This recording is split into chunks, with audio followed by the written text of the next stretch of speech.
দেখেন এইবার আমাদের নোয়াখালীর বিভাগ নিয়ে তারেক মনোয়ার হুজুর দেখেন কি বলতেছে, কথাগুলো শুনেন। উনি এমন একজন মানুষ, আপনি চাইলেও টাকা দিয়েও ওনাকে এসব কথা বলাতে পারবেন না, কারণ উনি যেটা সত্য ওটাই বলতেছে। তো কথাগুলো মন দিয়ে শুনেন।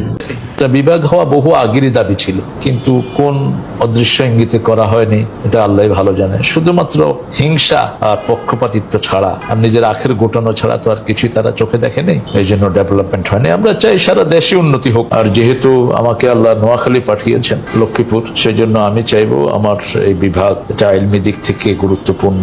তারপরে একটা প্রবাদ আছে যে বাংলাদেশে যারা আলেম হয়েছে নোয়াখালী আলেম ছাড়া আলেম হতে পারেনি, এবং হাতে গোনা যে কয়জন বড় বড় আলেম বাংলাদেশে আছেন প্রত্যেকেরই ওখানে নোয়াখালীতে পড়ার একটা ইতিহাস আছে। সেই জন্য এরপরে আমাদের বৈদেশিক রেমিটেন্স থেকে, তারপরে জ্ঞানীগুণীর দিক থেকেও, সচিবালয় চাকরিজীবীর দিক থেকেও নোয়াখালী এ সমস্ত এলাকার লোকেরা অনেক বেশি। সেই জন্য আমাদের বিবাহ হওয়া উচিত।